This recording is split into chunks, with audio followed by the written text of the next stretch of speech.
I say to this day, and I do it based on my reaction. Obviously, this is personal. I say it's the greatest knockout of all time. First time I ever stood up, I couldn't sit down. I was standing up. I was just like, oh! I saw that. I saw you stand up. That's the first time. It was just, what? In the last 6 rounds with AJ, in my opinion, he won 4 of them. People will argue that he at least won 3. But will you take care of me forever and ever? When Anthony Joshua dropped Jake Paul with that thunderous 6th round knockout, the entire arena froze for a second. It wasn't just another ending, it was a statement. Joe Rogan's reaction during the broadcast summed it up perfectly. He'd warned everyone before the fight that Joshua's power wasn't something to play with, and when that right hand landed, Rogan's voice cracked with disbelief. You could feel it, the punch that stopped not only the fight, but Jake's rise through the heavyweight ranks. For fans watching live, it felt like a piece of boxing history being written in real time. Come full steam ahead 100 miles an hour, or Jake would have moved around the ring at 100 miles an hour. There's 2 things I would have done. Tried to shut Jake down at 100 miles an hour, or I would have gone on the back foot. So Jake decided to move around the ring, and I decided. Branded as Judgment Day, the matchup stretched over 8 3-minute rounds in the heavyweight division. From the start, Joshua looked like the clear favorite. 6'6", 243 pounds of muscle and championship experience against Paul's 216-pound frame. The opening rounds were cautious, both testing distance, but by the 5th, Joshua found his groove. He started landing heavy combinations, sending Paul down more than once. Then came the 6th. At 1:31 on the clock, Joshua threw a perfect right hand that sent Paul crashing to the mat. The referee didn't hesitate. He waved it off instantly. The arena erupted, and Jake Paul's dream of a miracle win ended right there. Anthony Joshua. Paul was sturdy for the first couple of rounds, but as the fight went on, the more experienced Joshua began to take control. After continuously connecting in the 5th round, it was only a matter of time before it was over. In the 6th, Joshua went on to knock out Paul with a big right hand. Joshua improved his career record to 29-4 now. Paul loses for the 2nd time in his career to. This fight wasn't just about 2 men in a ring. It was about 2 worlds colliding. On one side, a proven champion representing the sport's old guard. On the other, a YouTuber who turned showmanship into ticket sales and made purists furious. Anthony Joshua versus Jake Paul became the defining event of the year because it showed exactly where boxing stands now. Caught between tradition and entertainment, legacy and viral fame. Performance by Jake, brother. Come on, bro. He's a fucking legend for that. He has such big balls getting in the ring with that guy, dude. Joshua's a monster. He stayed in it the whole time, and I'm really proud of Jake, dude. All my respect to him, bro. Whatever outcome. I mean, dude, he went 6.5 rounds with Anthony Joshua, one of the best in the world. So I got nothing but respect. And got up like 2 times. No, it was sick. Talk about that. I mean, there's been other heavyweights that have felt that right hand who haven't got up. The guy knew so many people, bro. The overhand right. Jake's got a tough chin, dude. I think he does whatever he wants after this. He just has such big balls, dude. He had to keep moving. That was the only strategy. People are gonna say he ran around the ring. They don't know. They don't understand fucking boxing. He showed a ton of heart, right? What's next for Jake Paul? Where does he go? Joshua, the 2-time unified world champion, came in as the heavy favorite, and everyone knew it. Paul had heart and a massive following, but experience, not even close. Still, he managed to pull the sport into the mainstream in a way no one expected. Love him or hate him, Jake Paul got people talking about boxing again. But stepping into the ring with a powerhouse like Joshua was different. This was elite level pressure. Once that bell rang, reality hit fast. Some people believe in fairy tales. Whoever believed that Jake Paul was going to win, that was an absolute fairy tale.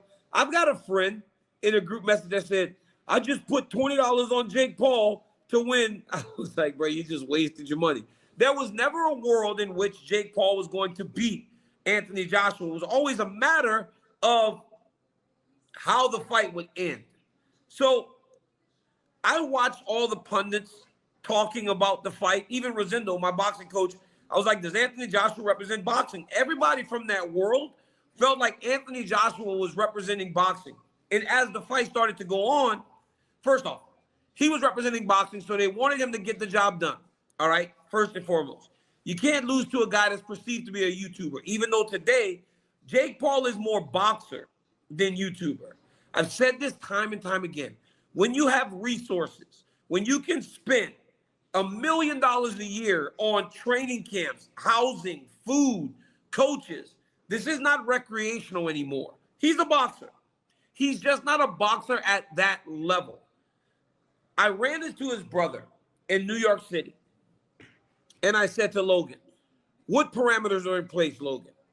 What safeguards do they have to make sure that Anthony Joshua doesn't hurt your brother? He said there are none. He goes, they're going to just straight fight. So in that regard, you got to give credit.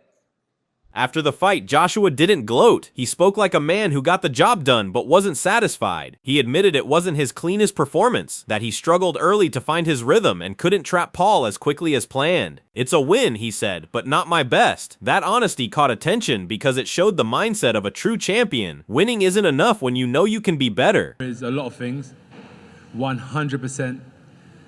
In the fight game, you've seen the amazing fighters that have graced us over the last 100 years, and the expectations that we put on ourselves are immense, but I tried my best.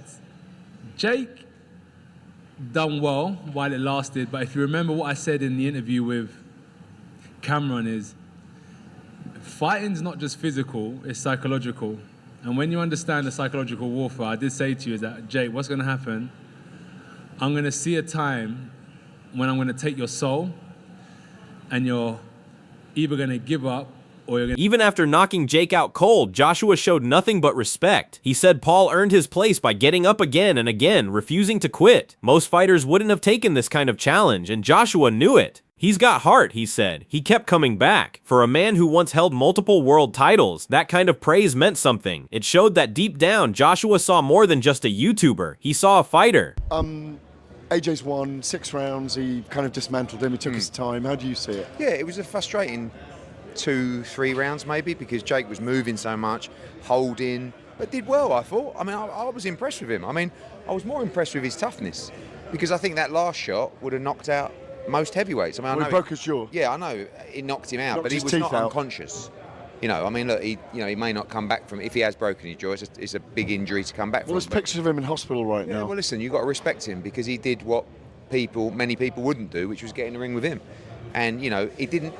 I know he run and hold, but he also let his hands go at times, and he was in the firing line. And you know, we got 6 good rounds in the end of actual work. Is that how you see it in the end? Yeah, I actually think it's a positive because, you know, we could have gone in there and got it all over with 45 seconds. He's done an 8-week camp. And now he's done 6 rounds. He's got something to go back on. The cost of that courage was brutal. During the 6th round, Joshua's right hand broke Paul's jaw clean. Jake knew something was wrong right away. Blood in his mouth, words slurred, and still, he tried to speak during the post-fight interview. He said he thought it was broken, and doctors later confirmed it. One shot had fractured his jaw in 2 places. What's up, man? What's your reaction to it? I'm just so proud of him. My mom has it. Your brother fought his ass off, man. Yeah, I mean, other heavyweights have taken that right hand and only took 1. I'm just so proud of him.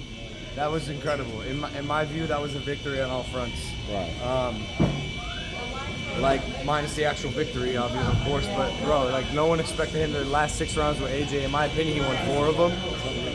People will argue that. He at least won 3. No one expected him to last that long. Rolled his ankle, broke his jaw, still fucking fighting, man. Like, that's toughness. You know, most people wouldn't have the balls ever to step in a boxing ring in their life.